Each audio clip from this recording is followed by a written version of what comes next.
Bienvenidos y pónganse cómodos. Esta noche viajamos mucho más allá de las historias, los mitos o incluso la idea de viejo. No nos dirigimos al espacio ni nos dejamos llevar por los sueños.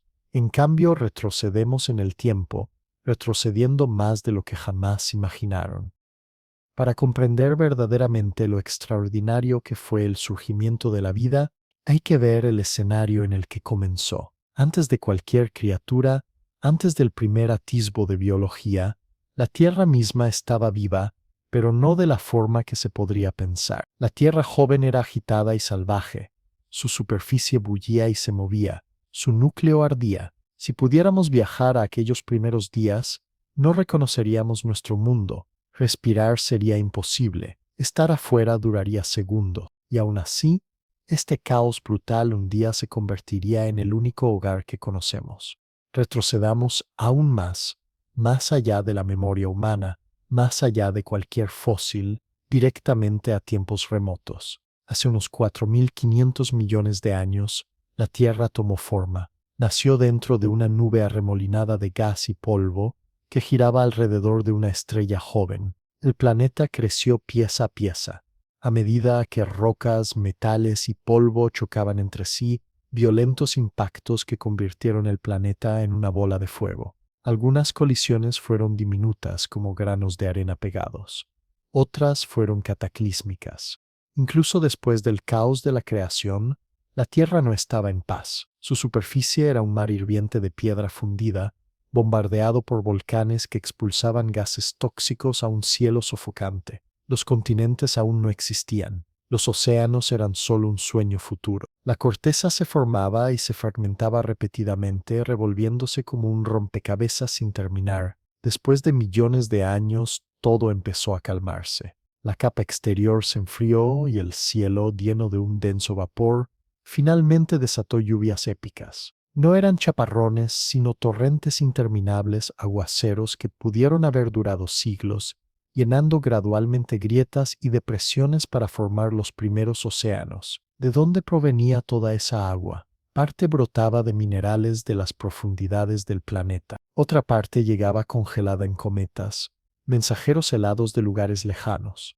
Si pudieras mirar la Tierra en aquel entonces, no verías cielos azules ni nubes, solo una neblina de sustancias químicas tóxicas, dióxido de carbono, amoníaco, metano y nitrógeno, flotando densamente en el aire. No había oxígeno y los rayos ultravioleta azotaban el suelo. Las tormentas eléctricas eran constantes.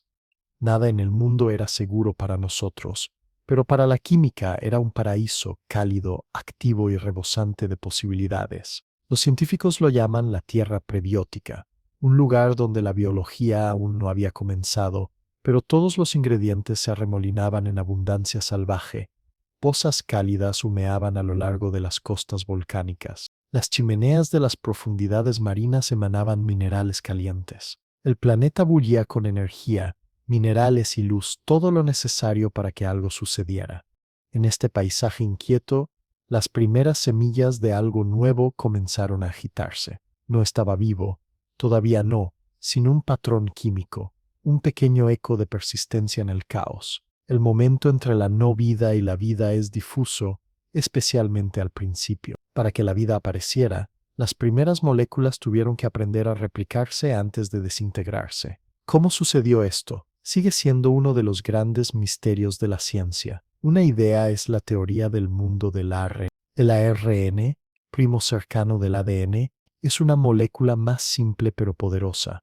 Puede transportar instrucciones y a veces ayudar a controlar las reacciones químicas. Algunos científicos creen que por pura casualidad, las moléculas de ARN adecuadas podrían haberse formado en el caldo burbujeante de la Tierra. Sorprendentemente, algunas de ellas podrían haber sido capaces de copiarse a sí mismas, al menos un poco. ¿Es esto raro? Totalmente. Pero cuando se tienen miles y miles de millones de moléculas y millones de años, incluso las probabilidades más raras se convierten en certeza. Otra teoría destacada sitúa estos primeros pasos cerca de aguas termales submarinas. Las chimeneas oceánicas profundas expulsan agua sobrecalentada rica en minerales, creando gradientes intensos y una mezcla química incesante. perfecta para nuevos experimentos. Estos lugares podrían haber protegido e impulsado los primeros grandes avances hacia la vida. En cualquier caso, la fórmula era la misma. La química, impulsada por fuerzas naturales, se abrió paso lentamente, experimentó y finalmente se abrió paso hacia la biología. Con el tiempo, los patrones moleculares más exitosos construyeron barreras resistentes, diminutas membranas para mantener las valiosas partes unidas, a salvo del mundo exterior. Aparecieron las primeras células vivas, simples, delicadas, solitarias, pero marcaron una nueva era. Dejando de ser actores pasivos, estos pioneros microscópicos aprendieron a captar energía, crecer y dividirse en copias de sí mismos. La vida había comenzado oficialmente, silenciosa, invisiblemente, pero sin detenerse jamás. Si pudieras estar de pie en la Tierra mientras esto sucedía, necesitarías equipo mucho más resistente que cualquier cosa construida por la humanidad. No notarías nada al principio. El planeta parecía vacío, sin bosques, sin peces, y nada más grande que el polvo, pero oculto bajo la superficie de aquellos mares primitivos. Algo revolucionario estaba en marcha. La vida había entrado en escena, y estos diminutos recién llegados acabarían quedándose durante un tiempo inimaginable. Los primeros jugadores del mundo fueron procariotas unicelulares, las primeras bacterias, sin estructuras sofisticadas ni núcleos, solo lo básico, pero eran campeones de la supervivencia. Absorbían sustancias químicas que flotaban cerca, se agrupaban y se dejaban llevar por las corrientes. Sin embargo, no estuvieron solos por mucho tiempo. Con el paso de las generaciones se desarrollaron nuevas variedades. Algunos aprendieron a ingerir sustancias químicas diferentes. Otros inventaron formas de aprovechar la luz solar para obtener energía. Al mismo tiempo, la Tierra misma se transformaba. Empezaron a formarse continentes. La tectónica de placas empujó y atrajo la corteza hacia nuevos paisajes. Montículos de estromatolitos crecían donde colonias de bacterias atrapaban sedimentos, acumulándolos capa tras capa, con paciencia, siglo tras siglo. Estos paisajes no eran vibrantes, pero sí persistentes. En aquellos tiempos, el tiempo mismo se sentía diferente. Los días transcurrían en apenas 18 horas. La luna, al estar mucho más cerca de la Tierra, hacía que las mareas fueran enormes. Las tormentas y los patrones se movían según reglas perdidas en la historia, moldeados por gases completamente distintos a los que respiramos ahora. Aún así, a pesar de cada cambio, la vida seguía adelante. Si parece que esta parte de la historia se arrastraba en lugar de apresurarse, miles de millones de años sin animales, flores, ni ninguna emoción familiar, es porque era una fase de preparación. La biología estaba afinando sus herramientas. Nuevas formas de almacenar y utilizar la energía, códigos genéticos más avanzados, bloques de construcción para futuros ambiciosos. Todo ello se desarrollaba silenciosamente bajo la superficie del agua. Por el momento, sin embargo, el reino de la Tierra pertenecía a los microbios, sin ojos, sin cerebro, sin piernas. Lo que tenían era tiempo, muchísimo más del que cualquier criatura moderna pudiera imaginar. Tiempo para adaptarse, para experimentar, para esperar grandes avances. Con el tiempo, ese avance llegaría. Las células se volverían más avanzadas. Algunas empezarían a colaborar. El auge de la vida multicelular aún estaba en un futuro lejano, y el camino hacia allí nunca fue directo. La evolución se basa en experimentos, casualidades y raros golpes de suerte que perduran. Imagina visitar la Tierra hace 3.500 millones de años. No habría ningún sonido, ni pájaros, ni insectos, ni siquiera la brisa entre las hojas, porque no había hojas. El silencio no sería solo quietud, sería la ausencia de todo lo que alguna vez hizo ruido. Ni pasos, ni respiraciones, ni susurros. El mundo mismo estaría en movimiento, pero sin público. El calor brillaba desde las chimeneas volcánicas, las mareas se estrellaban contra las costas vacías, los meteoritos a veces iluminaban el cielo, eventos sin testigos, sin nombre y sin recuerdo. Ni animales, ni plantas, solo células, microbios mucho más pequeños que el polvo, viviendo sus ciclos sin sonido, vista ni pensamiento. Sin embargo, eran todo menos inactivos. Estos primeros colonos biológicos, bacterias y arqueas primitivas, sentaron las bases de nuestro mundo. Durante más de 2000 millones de años tuvieron el escenario para ellos solos. Hicieron mucho más que simplemente sobrevivir. Redefinieron el planeta mismo. Algunos se alimentaron de las sustancias químicas disponibles: hidrógeno, hierro, azufre e incluso metano. Dominaron entornos en los que la mayoría de la vida actual apenas podría sobrevivir: charcas ácidas, manantiales hirvientes, respiraderos marinos. Incluso ahora sus descendientes se aferran a la existencia en lugares tan hostiles. Los llamamos extremófilos, pero en el mundo antiguo, estos lugares eran la norma. Sin la competencia de nada más complejo, los microbios llenaban cada grieta y rincón, revolviéndose en el lodo de lagunas poco profundas, extendiéndose dentro de rocas porosas, formando densas esteras de diversos tipos que convivían. Algunas especies generaban desechos que otras utilizaban como alimento. Algunas proporcionaban estructura, mientras que otras transportaban nutrientes. No se trataba de simples reuniones mecánicas. Eran los primeros ecosistemas vibrantes del mundo. Una antigua vida cooperativa que sentó las bases para todo lo que vino después. Con el tiempo, más de estos aventureros microscópicos descubrieron nuevos talentos. Entre ellos, una versión de la fotosíntesis. No se parecía en nada a lo que hacen las plantas verdes hoy en día. Con el tiempo, los niveles de oxígeno superaron la capacidad del mar para absorberlo. Comenzó a acumularse en el aire y el mundo cambió para siempre.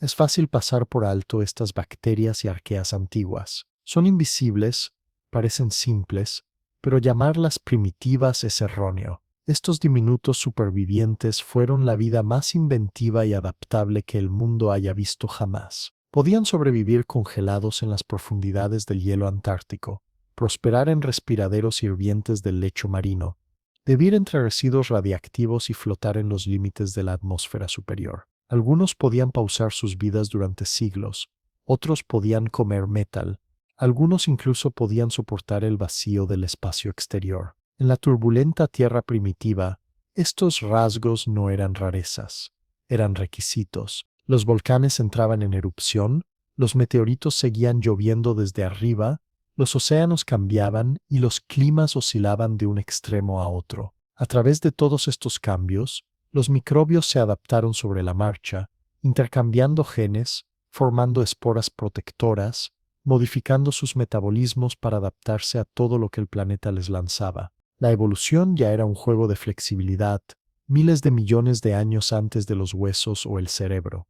A pesar de carecer de nervios o sentidos como los conocemos, estos organismos primitivos podían percibir y reaccionar a su mundo. Se desplazaban hacia los nutrientes y se alejaban de las toxinas, todo mediante simples señales químicas. Algunos comenzaron a construir estructuras internas y compartimentos de almacenamiento. Otros comenzaron a agruparse en grupos cerrados, creando biopelículas protectoras que compartían recursos y protegían del peligro. Dentro de estos colectivos tan unidos, surgieron los inicios del verdadero trabajo en equipo. Había inteligencia, ni de cerca, pero sí retroalimentación.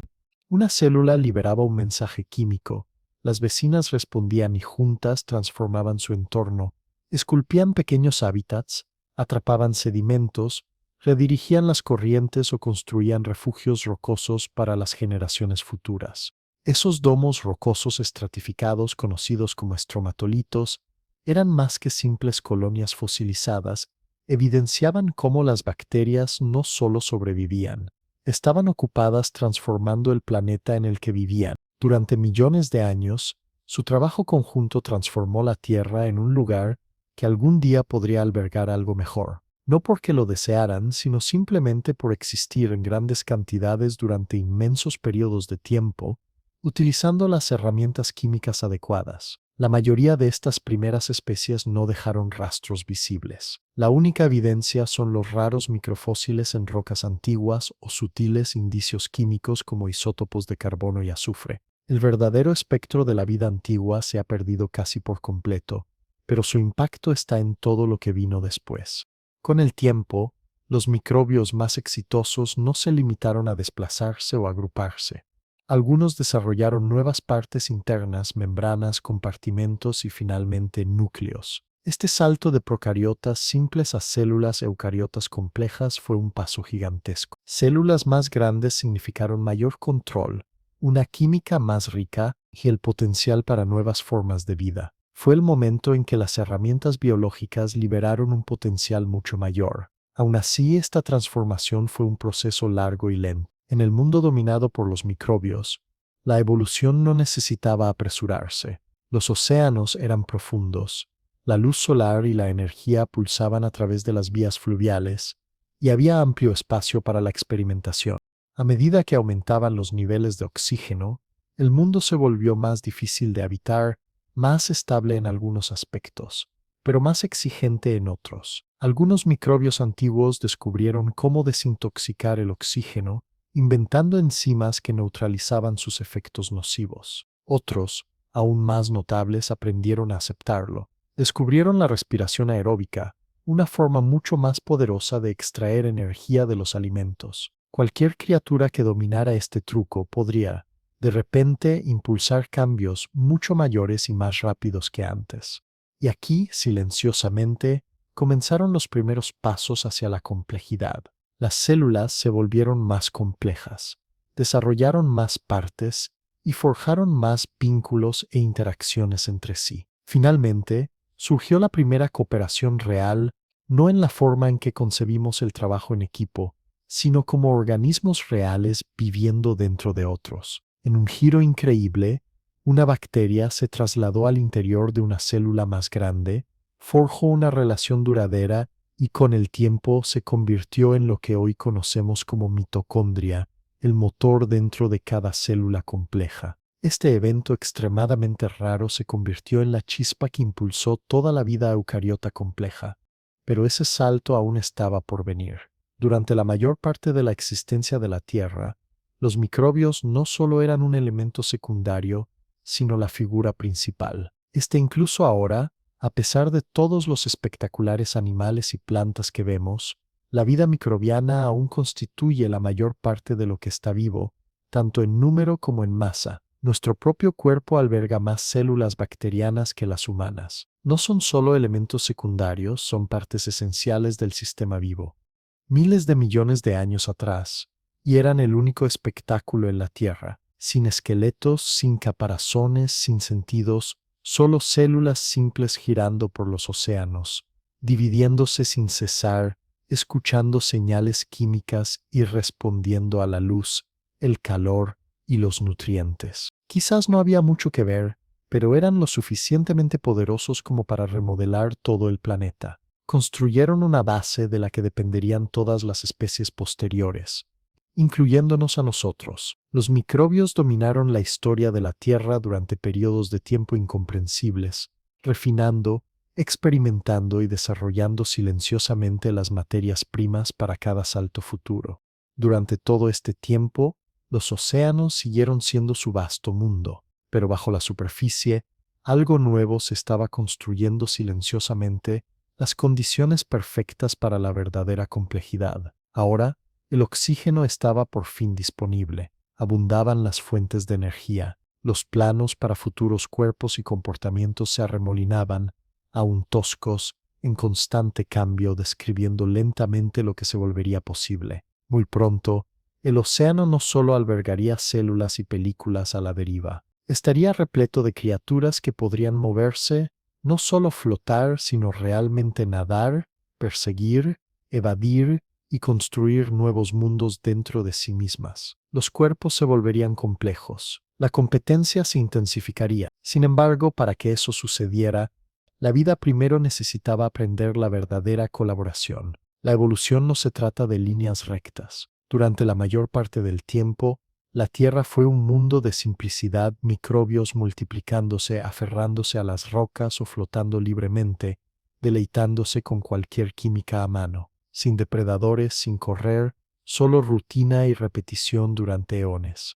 Entonces, silenciosamente, una nueva molécula comenzó a entrar en el aire del planeta, no de golpe, no de forma drástica, sino un microbio a la vez, el oxígeno. Hoy lo consideramos la vida misma, fresca, limpia, sustentadora. Pero en aquellas épocas antiguas, el oxígeno era una amenaza, algo que las primeras formas de vida nunca pretendieron introducir. Estos antiguos microbios no tenían un plan ni un propósito, simplemente seguían haciendo lo que la evolución les había programado para hacer: capturar la energía de la luz solar mediante la fotosíntesis. Con cada ciclo, absorbían dióxido de carbono y agua, liberando oxígeno como descarte. Este oxígeno no se desvanecía sin más, sino que se acumulaba constantemente. Las principales protagonistas eran las cianobacterias, cuyas colonias llenaban mares poco profundos y cubrían el lecho marino con gruesas alfombras vivas. Capa a capa,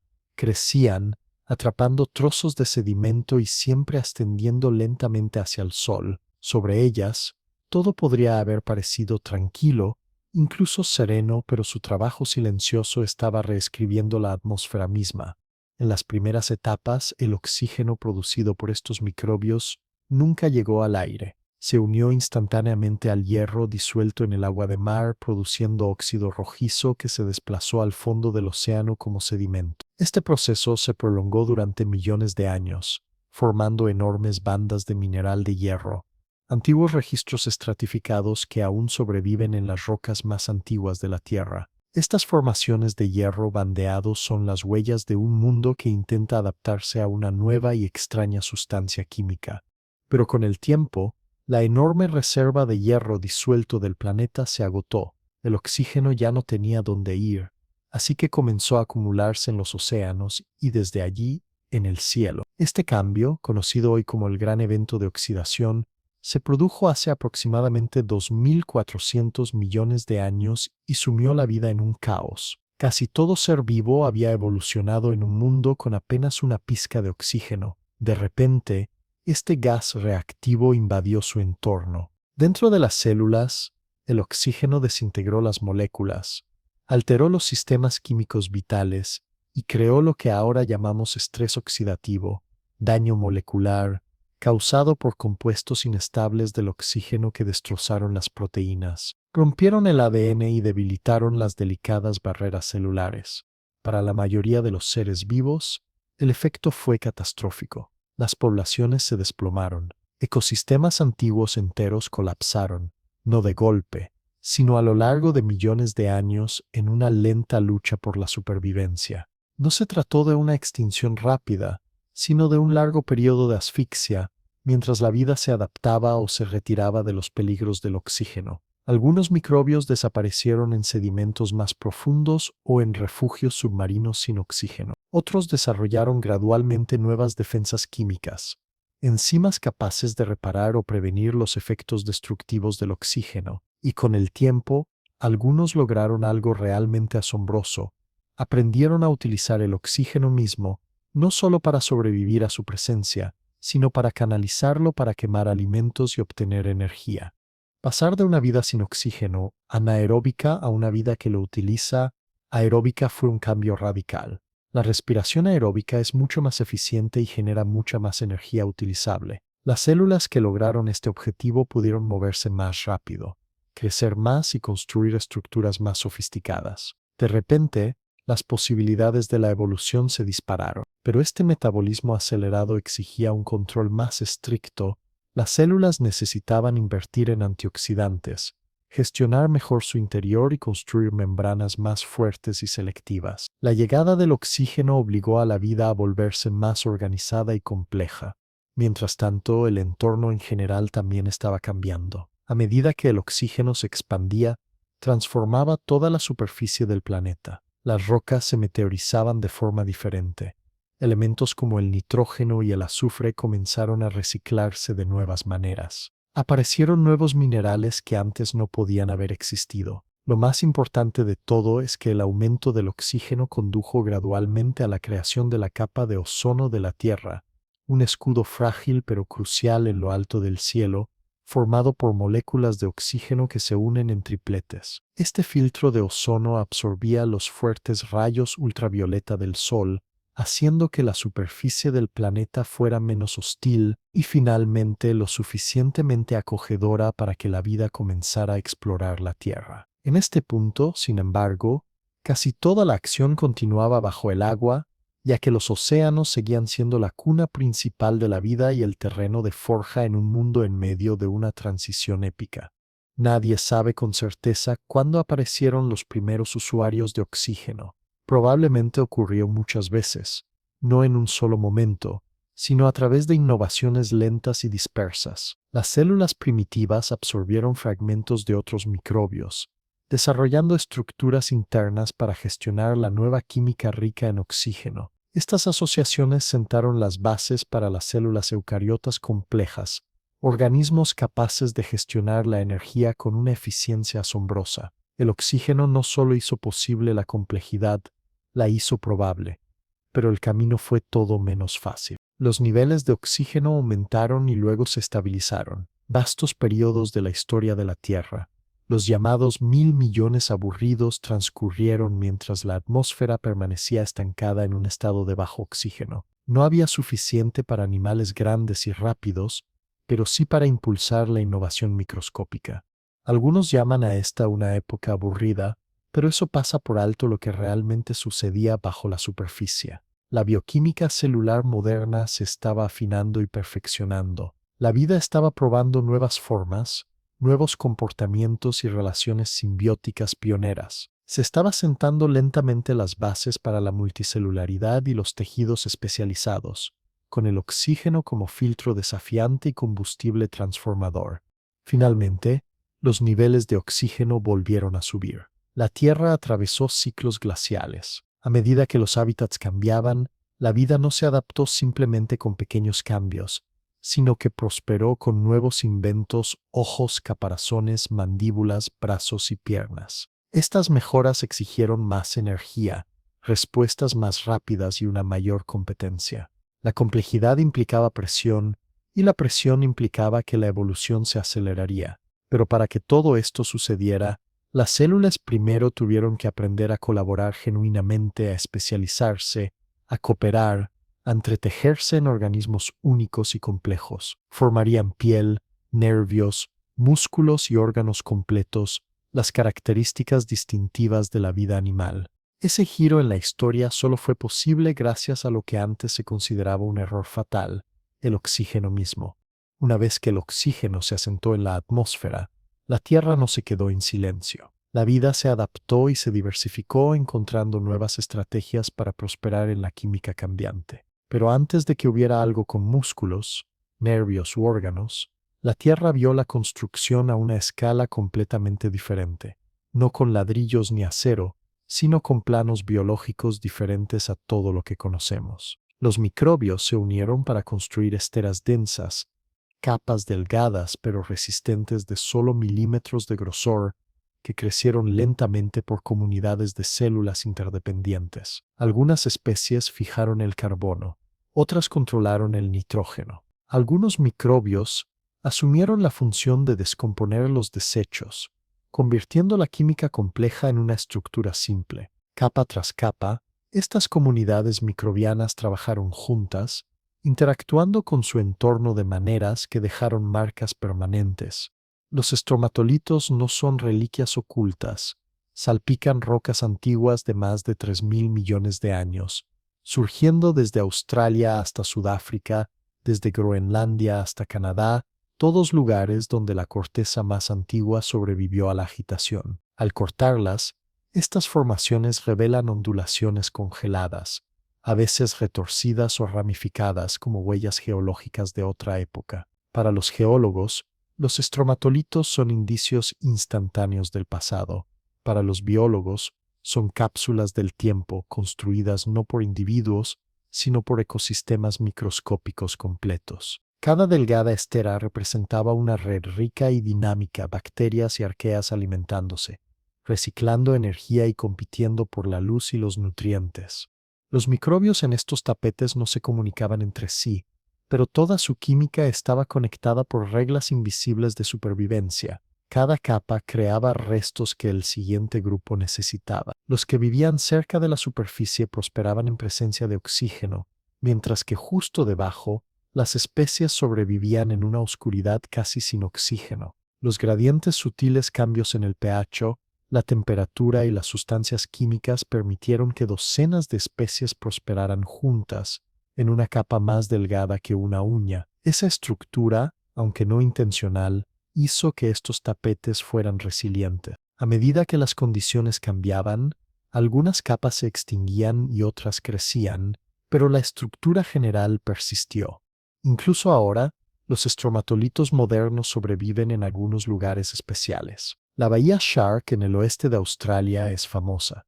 Su agua es tan salada que la mayoría de las criaturas que pastan se mantienen alejadas, permitiendo que las esteras microbianas se desarrollen sin perturbaciones, casi exactamente como lo hicieron hace miles de millones de años. Capa a capa, atrapan arena, forman nuevas superficies y se solidifican lentamente en montículos rocosos. A simple vista, se confundirían con piedras erosionadas por el clima, azotadas por el viento y las mareas. Sin embargo, bajo la superficie, la química ancestral continúa: fotosíntesis, captura de carbono, reducción de sulfatos, los mismos procesos que utilizaban sus ancestros. Esto no es nostalgia, es historia viva.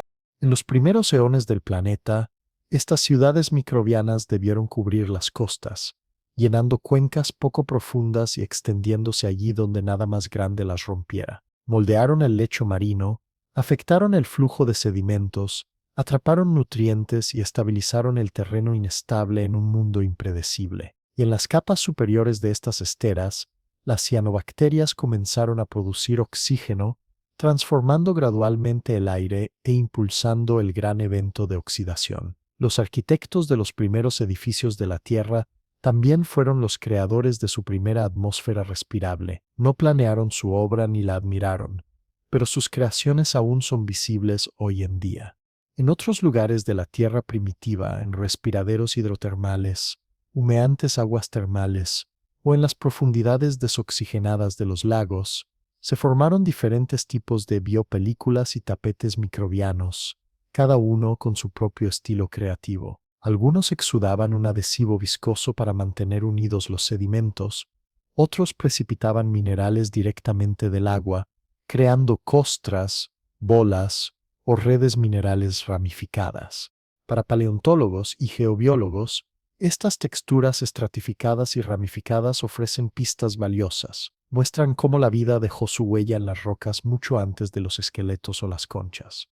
Incluso ahora, los microbios dominan en número y variedad, aunque la mayoría de la gente solo los nota durante brotes, proliferaciones o cuando algo se enferma. Pero su legado está en todas partes, moldeando el suelo, formando arrecifes de coral, reciclando minerales en cuevas e incluso grabando piedra en edificios modernos. Todo esto evoca las antiguas habilidades de los microbios formadores de tapetes, que aún perduran a lo largo de los siglos. Hace miles de millones de años, esto no era solo ruido de fondo, era la historia completa. Lo que se pudo construir sin pensar ni planificar terminó transformando el planeta para siempre. El impacto fue enorme. Las estructuras microbianas ensamblaron no solo los cimientos de la vida, sino también capas físicas reales, plataformas carbonatadas que un día se alzarían como montañas. Construyeron un terreno estable para los recién llegados, alteraron el aire y prepararon el escenario, literalmente, para todo lo que vino después. Todo comenzó con esteras, domos y colonias, y poco a poco, los océanos de la Tierra comenzaron a llenarse de formas más grandes y sofisticadas. No todo llegó de golpe, el cambio fue gradual al principio, pero luego la innovación se aceleró. Las primeras células eucariotas, cargadas de nuevas herramientas internas, surgieron en entornos creados por comunidades microbianas. En esas aguas en constante cambio, algunas células comenzaron a unirse, no por accidente ni por un breve periodo, sino como una estrategia completamente nueva: unir fuerzas como una unidad viva. Esa idea, la multicelularidad, abrió las puertas a los siguientes grandes avances de la vida. Se desarrollaron nuevas formas, nuevas maneras de organizarse y floreció el trabajo en equipo a nivel celular. Mientras tanto, los constructores originales, los fabricantes de esteras y los arquitectos del slime no desaparecieron. Sus creaciones permanecen encerradas en los huesos mismos de la Tierra, dando forma a los mares que dieron origen a todas las criaturas complejas que han surgido. Para algo que comenzó siendo slime, es un legado extraordinario. Durante eones, la vida se apegó a un guión estricto. Células individuales dominaban los océanos. Algunas flotaban, otras construían esteras, pero todas vivían a pequeña escala. La simplicidad era la norma, nada más complejo era posible. Las células podían evolucionar internamente, intercambiar genes, descubrir nuevos trucos químicos, pero la mayoría vivía y moría sola. Entonces algo cambió. El cambio no fue rápido, pero comparado con la larga calma de épocas anteriores, el ritmo de la evolución de la vida se aceleró. Las estructuras adquirieron una nueva complejidad. Las células comenzaron a cooperar más allá de cualquier otra cosa antes, y los cuerpos tomaron forma: frentes, espaldas, bocas, colas, ojos, extremidades y escudos donde no se habían visto ninguno cientos de millones de años antes. Entonces, en lo que equivale a un breve estallido en la vasta línea temporal del planeta, los océanos estallaron con formas que el mundo nunca había visto y muchas que nunca volvería a ver. Esta era la explosión cámbrica. Casi suena violenta, pero no se dejen engañar por el nombre. No hubo explosiones literales. En cambio, lo que ocurrió fue un aumento repentino y espectacular de la diversidad y la complejidad que dejó una huella imborrable en el registro fósil. Hace unos 541 millones de años, las criaturas comenzaron a desarrollar caparazones y esqueletos duros. Por primera vez, el movimiento se volvió verdaderamente coordinado, y la actividad de cazar y ser cazado comenzó en serio. Antes de este punto de inflexión, casi todos los seres vivos tenían cuerpos blandos, se desplazaban a la deriva o se estancaban.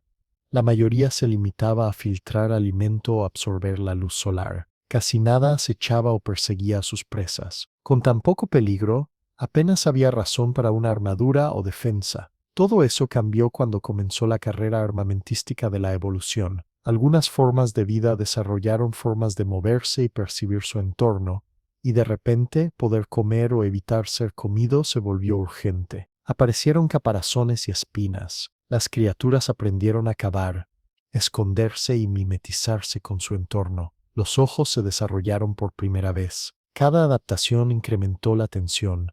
Los nuevos cazadores exigieron nuevas y mejores defensas. La selección natural se convirtió en un tira y afloja constante y palpitante por la supervivencia, con estrategias que evolucionaban en ambos bandos, a menudo a un ritmo vertiginoso.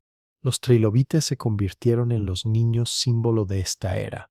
Eran parientes de los insectos y cangrejos actuales, con cuerpos segmentados y caparazones exteriores resistentes. Algunos tenían espectaculares ojos compuestos, otros desarrollaban largas espinas similares a armaduras a lo largo de sus espaldas. Los yacimientos fósiles de todo el mundo han revelado innumerables formas y tamaños de trilobites, desde diminutos reptiles con forma de pulgar hasta gigantes de más de 25 centímetros, lo que los convierte en algunos de los restos más robustos y comunes del mundo cámbrico. Pero los océanos también albergaban criaturas mucho más extrañas. Anomalocaris, un depredador flexible y ondulante, cazaba con ojos grandes y complejos y garras amenazantes.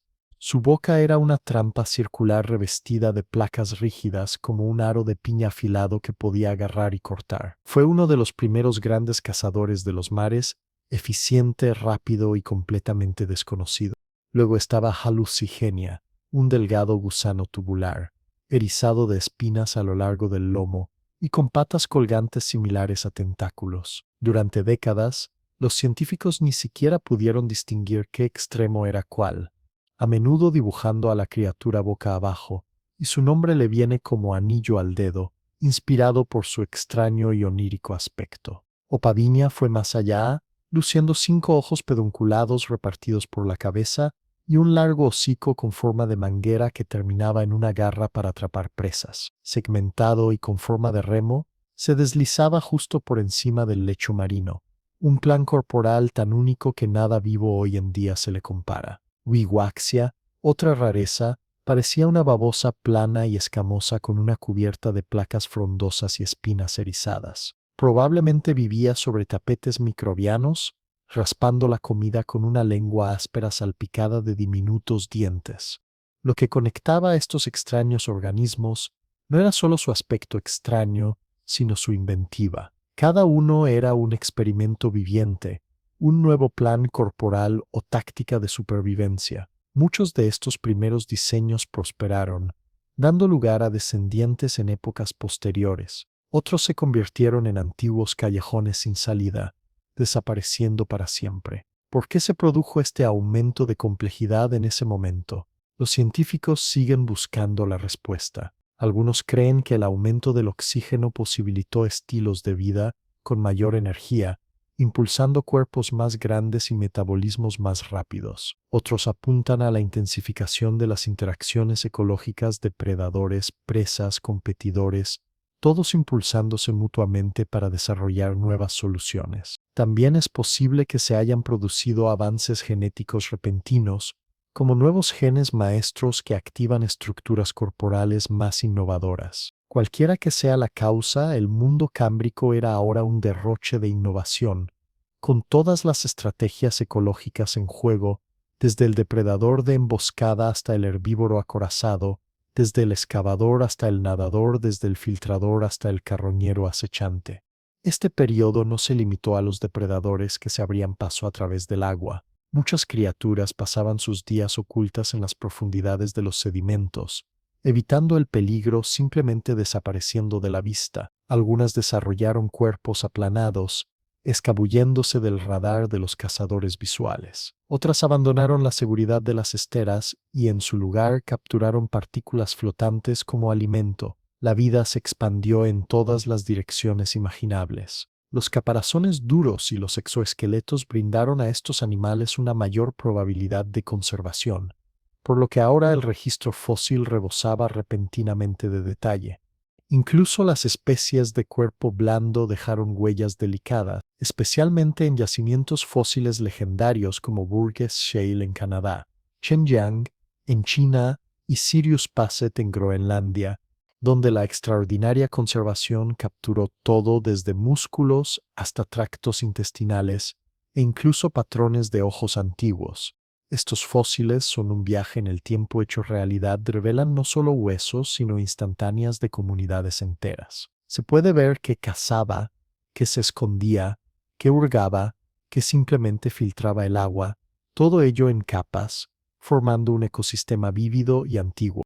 Y este salto biológico no marcó la primera aparición de la vida multicelular. Los organismos multicelulares simples ya existían desde hacía millones de años. Lo que cambió fue la escala y la complejidad. Tejidos con funciones especiales, sistemas nerviosos para percibir el mundo, músculos que se coordinaban para el movimiento con un propósito y ojos que empezaban a enviar señales a cerebros primitivos. De repente, el comportamiento importaba más que nunca. La vida no se trataba solo de sobrevivir como una masa o un filtro. Lo que podías hacer, cómo te movías y cómo reaccionabas se volvió mucho más importante. El Cámbrico sentó las bases para la actividad animal, pero sus efectos no terminaron ahí. Eras posteriores impulsarían aún más estos avances, refinando y reelaborando cada idea recién inventada. Por primera vez, la vida en el océano no solo estaba presente, sino que era consciente de sí misma, al menos en un sentido básico. Las criaturas se percataban unas de otras, se perseguían y escapaban, competían y en muchos casos prosperaban. Los océanos nunca volvieron a la simplicidad. La vida en la Tierra seguía siendo algo futuro. Por ahora solo los océanos ofrecían tal dramatismo, pero bajo las olas, el lecho marino cambió para siempre de un simple paisaje de esteras y barro a una maraña de jardines, terrenos de caza y cruces de caminos abarrotados. El espacio y el alimento se volvieron repentinamente preciosos. La supervivencia impulsó la competencia y la competencia impulsó la evolución. Y en esta nueva complejidad, otro cambio vital estaba en marcha. Algunos animales estaban a punto de desarrollar la fuerza para sostener sus cuerpos, para extenderse o excavar, y finalmente para abandonar el agua por completo. Pero antes de eso, los arrecifes y nuevos tipos de comunidades se arraigaron. A medida que los océanos se llenaban de excavadores, rastreadores y cazadores, otra tendencia sutil pero enormemente importante, comenzaba la evolución generalizada de la visión. Entre todas estas nuevas criaturas, cada vez más se desarrollaba la capacidad de percibir la luz. Comenzó de forma sencilla, un conjunto de células fotosensibles capaces de advertir cambios en el brillo. Imposible ver formas o enfocar solo para saber si algo pasaba por encima o si el día se estaba convirtiendo en noche. Aún así, este vistazo al mundo fue un punto de inflexión. Con el tiempo, los sensores de luz se convirtieron en fosos que podían detectar la dirección, luego en copas que percibían sombras y finalmente en tubos y ojos con verdaderas lentes. De repente, las formas y el movimiento se enfocaron. La llegada de la visión cambió la vida para siempre, donde una vez todo dependía de señales químicas y del tacto. Ahora la supervivencia significaba poder detectar amigos, enemigos y comida antes de que ellos pudieran detectarte. Durante siglos, las criaturas marinas dependieron principalmente del azar, toparse con comida, tener la suerte de encontrar pareja o simplemente reaccionar lentamente a lo que estuviera cerca. La visión lo cambió todo. De repente, los animales podían detectar oportunidades o amenazas a distancia. La supervivencia ya no dependía de encuentros accidentales. Uno podía moverse hacia una comida o alejarse del peligro antes del contacto. Los depredadores se volvieron más agudos en la caza. Las presas se volvieron más hábiles para evitar a un acechador silencioso. Ahora, la forma y el movimiento se convirtieron en señales. Los colores importaban. Permanecer absolutamente quieto era una táctica de supervivencia, pero también lo era la velocidad. Entre los primeros innovadores, los artrópodos, especialmente los trilobites, llevaron la vista a nuevas cotas. Algunos desarrollaron intrincados ojos compuestos con decenas o incluso cientos de diminutas lentes que formaban una zona curva. En lugar de una única visión nítida, estos animales percibían un mosaico de imágenes, no nítidas como el cristal, pero perfectamente sintonizadas con el movimiento. En los turbios mares del Cámbrico, llenos de escombros, esto era perfecto. Los trilobites podían detectar al instante si algo se movía cerca o si caía una sombra, lo que les permitía sumergirse en busca de refugio antes de que llegara el problema. Estos primeros sistemas visuales no tenían que ser perfectos, simplemente debían ser mejores que la ausencia total de visión. Algunos gusanos primitivos presentaban simples manchas oculares, parches básicos de células fotosensibles que les ayudaban a distinguir el día de la noche, mientras que otros desarrollaron lentes básicas para un enfoque más preciso o la percepción de profundidad. La evolución adoptó diversos enfoques. Algunos se mantuvieron fieles a la estructura compuesta clásica, mientras que otros fueron pioneros en la visión similar a la de una cámara, con una sola lente que enfocaba las imágenes directamente en una retina curva, un modelo que los vertebrados, incluidos los humanos, perfeccionarían posteriormente hasta alcanzar la brillantez. Pero ver no se limitaba a rastrear enemigos o presas. Los ojos abrieron nuevas formas de interacción para los animales. Las señales visuales pronto se volvieron vitales para todo, desde el cortejo hasta la reivindicación territorial. Marcas brillantes, exhibiciones impactantes, franjas de advertencia, todo dependía de que por fin alguien estuviera presente. En algunos grupos, la vista se convirtió en el sentido principal, dirigiendo el movimiento, la alimentación e incluso la comunicación. En otros se desvaneció tras el olfato o el tacto, pero incluso entonces, la presencia de la visión cambió las reglas para todos. Ante nuestros ojos, la mayoría de los animales vivían cerca de esteras y sedimentos, apenas moviéndose, dependiendo de flujos de energía lentos y constantes. Las bacterias impulsaban a los animales de pastoreo, estos alimentaban a los animales filtradores, la vida era tranquila y estable.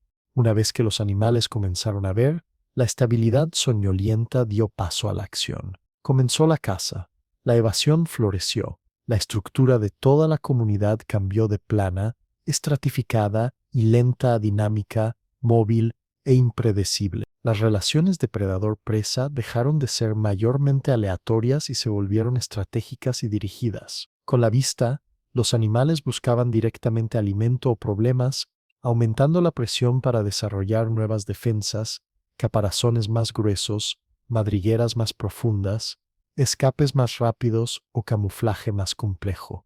Los fósiles muestran este aumento repentino de presión. Las rocas cámbricas contienen cada vez más evidencia de armaduras, conchas reforzadas y túneles más profundos excavados por criaturas desesperadas por esconderse. El océano abierto ya no era seguro, el fondo marino se llenó de animales que excavaban o huían a toda prisa. Esto a su vez impulsó a los depredadores a desarrollar extremidades más largas, propulsión más rápida e inventar formas de visión cada vez mejores. Tomemos como ejemplo a Anomalocaris. Sus enormes ojos compuestos, con forma de pedúnculo, albergaban miles de lentes. Para su época, pudo haber tenido una capacidad visual asombrosa, rastreando a sus presas no solo a diestra y siniestra, sino también de arriba a abajo, a través del espacio tridimensional, mientras se deslizaba por aguas abiertas. Incluso los animales pasivos que se alimentaban por filtración se adaptaron, aprendiendo a acercarse al destello de una sombra. El simple hecho de tener ojos cambió las reglas para todos, desde los cazadores veloces hasta los animales de pastoreo de traseros anchos. Pero tener visión resultó ser solo una parte del desafío. Con los ojos surgió la necesidad de procesar toda esa nueva información, integrando la vista, el movimiento y la acción inmediata. No bastaba con que una criatura percibiera el peligro, tenía que reaccionar y hacerlo con rapidez. Esto impulsó a algunos animales hacia nuevas formas de sistemas nerviosos, mayor coordinación entre ojos, nervios y músculos, reconocimiento de patrones más rápido, y finalmente la creación de cerebros primitivos. Estos cerebros no pensaban como los nuestros, pero filtraban señales, elegían una dirección y tomaban decisiones, algo completamente nuevo en la Tierra. Una visión más avanzada fomentaba una mayor agitación y desplazamiento, lo que impulsó la evolución a favorecer un mejor control y planificación. Los animales de movimiento rápido prosperaban si podían predecir patrones: quién cazaba, dónde esconderse, cómo cazar de vuelta. El ecosistema no obligaba a la vida a ser compleja, sino que recompensaba a cualquier animal capaz de manejarla. Los ojos abrieron nuevas posibilidades para los animales. Acechar en una emboscada perfecta, pastar con la vista puesta en el horizonte, rastrear el ángulo del sol o incluso adaptar su comportamiento a los ciclos de la noche y la luz de la luna. Con los ojos escudriñando desde arriba, a esconderse en el fondo marino o excavar, se convirtió en una necesidad, mientras que quienes se mantenían flexibles desarrollaron espinas, placas o incluso venenos químicos, a veces señalizados con colores vibrantes. No en todas partes la visión fue una ventaja ganadora. Bajo el alcance de la luz solar, en las profundidades de las fosas oscuras, los sentidos químicos y físicos aún reinaban, pero en aguas poco profundas y abiertas, la vista se convirtió en el éxito rotundo de la evolución, evolucionando múltiples veces en diferentes linajes: artrópodos, moluscos, vertebrados, cada uno con sus propias peculiaridades, fortalezas y debilidades, todos con el mismo objetivo: hacer que la distancia importara y permitir que los animales reaccionaran a lo que aún no habían tocado. La verdadera visión significó un nuevo tipo de conciencia, no el pensamiento tal como lo entendemos, sino el poder de actuar con intención, predecir lo que podría suceder e interpretar un mundo dinámico y en movimiento. Estas nuevas herramientas, ver, reaccionar, planificar, aceleraron el ritmo de la evolución. El Cámbrico no fue el clímax, fue el prólogo de un sinfín de mejoras. Antes de que los árboles se extendieran hasta el cielo o los senderos serpentearan por el suelo fangoso, toda la historia de la vida se desarrollaba en el mar. No se trataba de un único y vasto espacio abierto, sino de un mosaico de capas. Los océanos cambiaban con la profundidad, la temperatura y la corriente. Cada nicho estaba ocupado por algo diferente. En las capas superiores del océano, bañadas por el sol, la luz alimentaba las primeras fábricas de alimentos. Los microbios aún dominaban estas capas productivas, pero ahora se les unían complejas algas eucariotas. Mientras algunas formas de vida se asentaban en el fondo marino, otras comenzaron a aventurarse en la columna de agua superior, ya no flotando pasivamente, sino nadando, maniobrando para encontrar alimento escapar de amenazas o buscar pareja. Cuerpos aerodinámicos, movimientos perfeccionados y nuevos músculos lo hicieron posible. Algunos nadadores adoptaron armaduras pesadas, blindándose para defenderse, mientras que otros perdieron peso, confiando en la agilidad, la invisibilidad o la velocidad pura para sobrevivir. Las vastas capas medias del océano se llenaron de animales planctónicos, tanto herbívoros como cazadores, creando nuevos vínculos entre la superficie bañada por el sol y los misteriosos mundos subterráneos. Incluso las profundidades del océano, fuera del alcance de la luz solar, no estaban desiertas. En las fuentes hidrotermales, donde el agua sobrecalentada y rica en minerales brotaba del lecho marino, extrañas bacterias utilizaban la química, no la luz solar, para sobrevivir. Colonias de gusanos tubícolas y almejas se reunían en estos oasis envueltos en la oscuridad, obteniendo su energía del azufre en lugar del sol. En muchos sentidos, estas comunidades de fuentes hidrotermales evocan cómo pudo haber sobrevivido la vida primigenia de la Tierra, y estos ecosistemas aún existen hoy, curiosamente inalterados a lo largo de los eones. En todos estos hábitats acuáticos, la evolución de la reproducción se convirtió en un vertiginoso experimento estratégico. Algunos animales liberaban nubes de óvulos y espermatozoides en las corrientes, confiando en la suerte de una nueva vida. Otros optaban por métodos más deliberados: fertilización interna, crianza de crías e incluso experimentación con formas tempranas de crianza o protección. La forma en que los padres tenían descendencia lo moldeó todo, desde el crecimiento de las especies hasta la resistencia de las poblaciones a las tormentas o a los depredadores. Cada método modificaba la velocidad de recuperación o expansión de una especie. La competencia y la depredación continuaron intensificándose. La vista se agudizó, las mandíbulas tomaron forma, las extremidades se adaptaron para agarrar, desgarrar y cortar, las presas respondieron con caparazones más resistentes, escapes más rápidos o escondites más profundos. El tira y afloja de estas relaciones hizo que la vida fuera cada vez más rápida e impredecible. Las cadenas tróficas se alargaron, la energía se expandió rápidamente a través de más niveles, y los ecosistemas en todas partes se volvieron más activos y reactivos.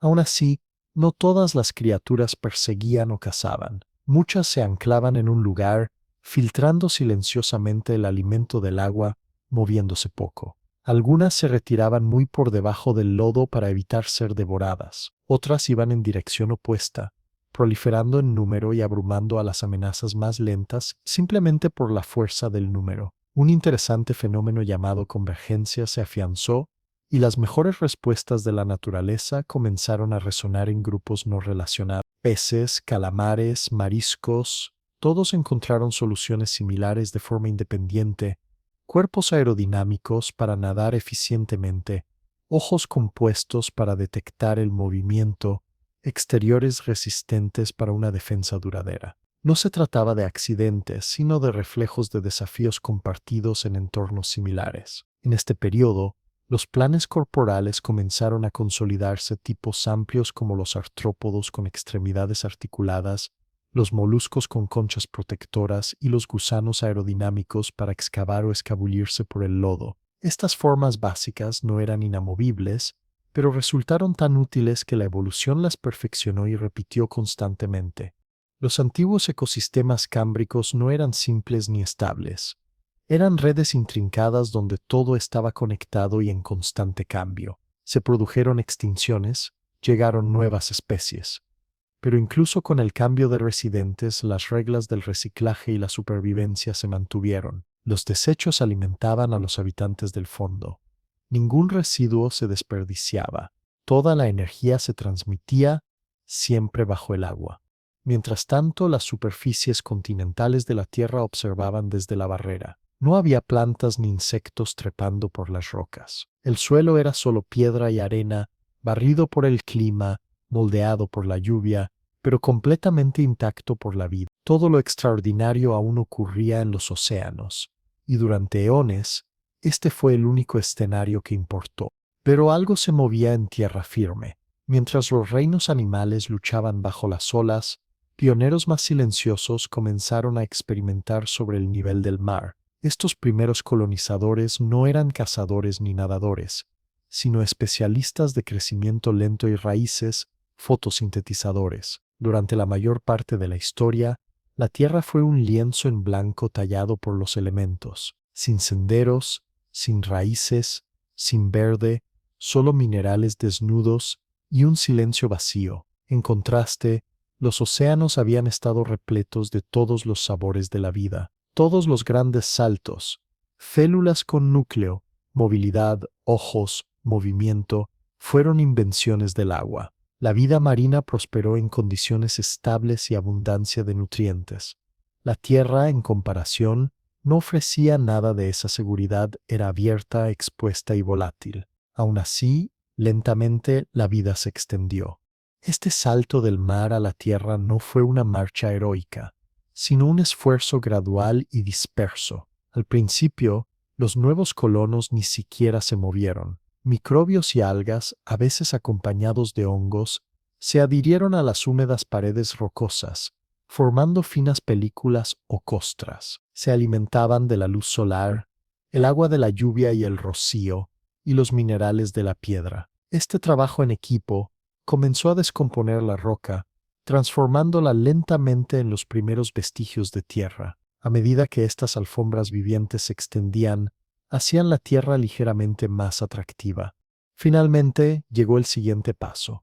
Las algas verdes precursoras de las plantas comenzaron a pasar más tiempo fuera del agua, aún abrazando superficies húmedas o sombreadas, pero adaptándose lentamente a condiciones más secas y difíciles. Para sobrevivir, algunas desarrollaron membranas más resistentes, mientras que otras se extendieron planas y bajas para adherirse al suelo y retener la humedad.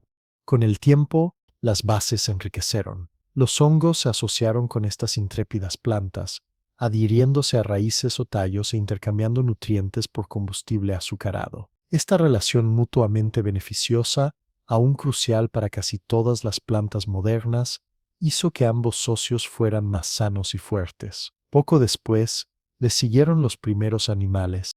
Pronto les siguieron otros artrópodos, insectos primitivos, arañas diminutas y sus parientes. La mayoría se mantenía cerca del suelo húmedo, necesitando humedad para sobrevivir y evitando la exposición al calor abrasador del sol.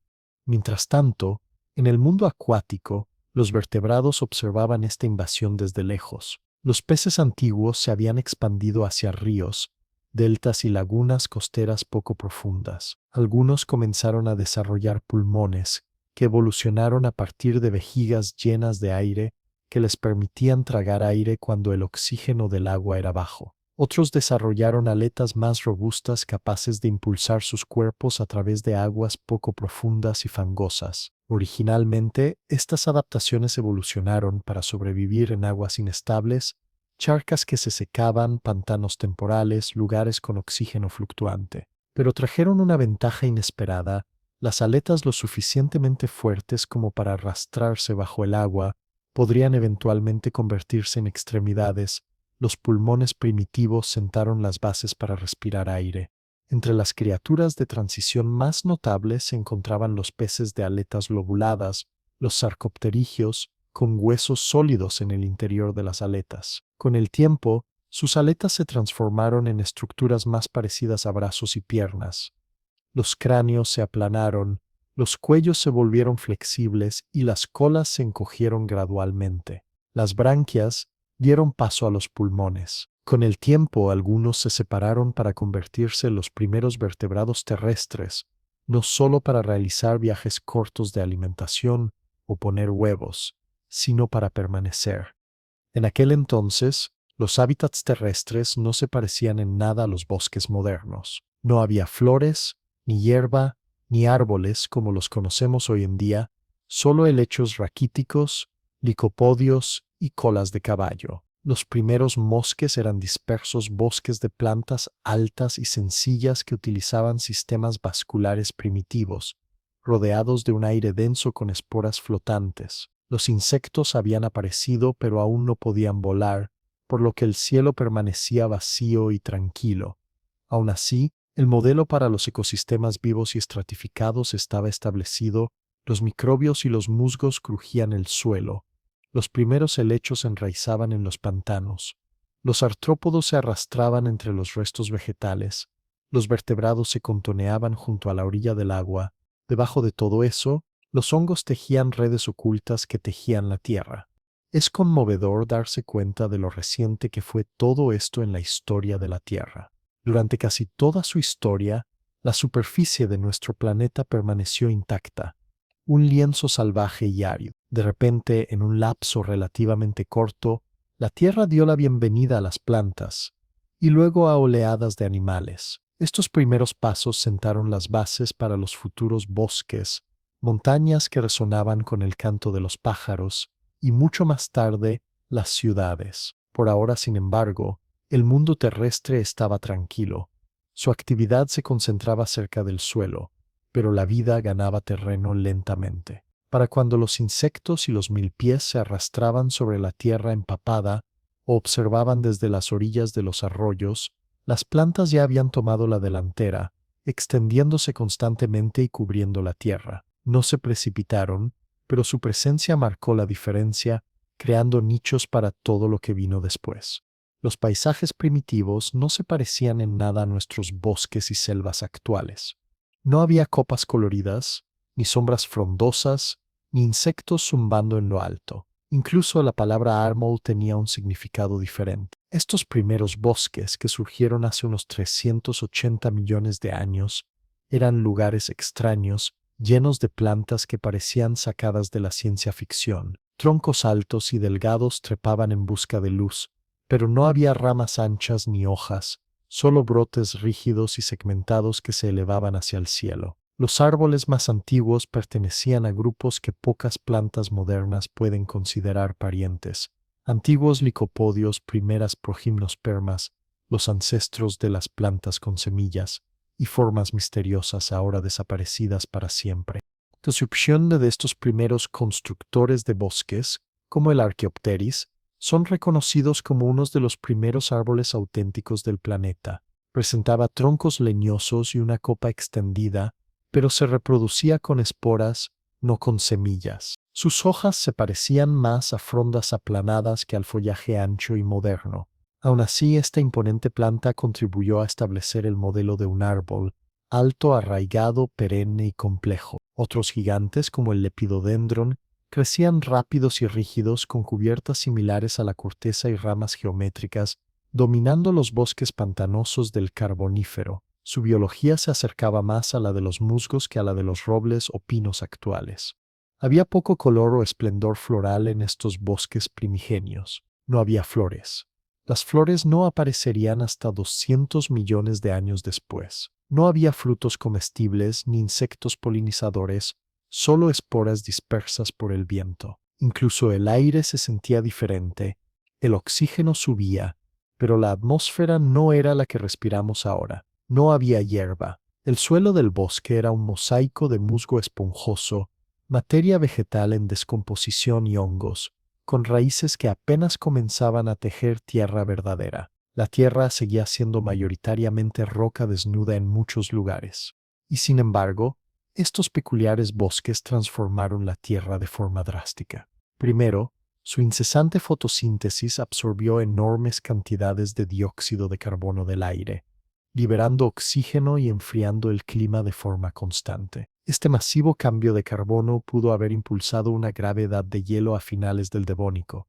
Las plantas no pretendían provocar el cambio climático, pero al crecer, morir y descomponerse, comenzaron a retener el carbono atmosférico como nunca antes. Segundo, sus raíces se arraigaron en el suelo, frenando la erosión, atrapando sedimentos y haciendo que el suelo fuera más persistente. Los ríos excavaron sus cauces con mayor lentitud, y los valles se profundizaron con el paso de las generaciones en lugar de años. A medida que los árboles antiguos caían en pantanos anegados y no se descomponían, sus restos se acumulaban en lechos de turba. Tras millones de años bajo presión, estos lechos se convirtieron en carbón, una historia escrita en piedra negra bajo nuestros pies, que captura una época en la que el impacto de la vida en la Tierra alcanzó una escala completamente nueva. Estos bosques antiguos trajeron algo completamente nuevo a la Tierra: capas verticales. Por primera vez, los animales podían hacer más que arrastrarse por el suelo o excavar bajo él. Ahora podían trepar, posarse o desaparecer entre las ramas y los troncos. Los insectos comenzaron a especializarse, no solo comiéndose plantas, sino usándolas como refugio y nuevas formas de vida. Algunos desarrollaron piezas bucales especializadas para perforar tallos y sorber savia. Otros comenzaron a planear, lo que eventualmente condujo a la evolución de las alas y a los primeros animales capaces de volar. El dosel del bosque no solo proporcionaba soporte, su sombra lo cambió todo debajo, creando espacios frescos y húmedos donde nuevos tipos de plantas podían prosperar. Se formó el primer sotobosque, no exuberante y lleno de flores, sino una maraña verde en capas de experimentos esperanzadores. El dosel, el sotobosque y el suelo comenzaron a tomar forma, incluso si las características del bosque aún eran un borrador. Los hongos desempeñaron un papel fundamental durante esta época. Como descomponedores, descomponían la materia vegetal muerta, reciclando los nutrientes capturados y reincorporándolos al ecosistema. Aún así, estos nuevos ecosistemas eran frágiles e inestables. Las plantas aún no habían desarrollado semillas. La reproducción aún dependía del agua para que las esporas viajaran y germinaran. A finales del Devónico, el planeta lucía completamente diferente. Las paredes rocosas y las riberas se habían suavizado bajo el musgo verde y los helechos. Los sistemas radiculares cambiaron la forma en que los ríos serpenteaban por los valles y la profundidad del suelo. Pero estos nuevos animales no se erguían ni corrían entre las hojas, al menos no todavía. Los siguientes amos del suelo forestal se arrastraban, se deslizaban o se movían con piel y músculos. Algunos alcanzaron tamaños asombrosos. A medida que las plantas llenaban el terreno con oportunidades verticales y sombra profunda, el reino animal comenzó a seguir su ejemplo, lentamente al principio, pero luego con creciente confianza. Los bosques aún no tenían flores, cantos de pájaros ni el zumbido de las abejas, pero el aire era húmedo y vibrante con esporas, helechos y el silencioso ajetreo del crecimiento.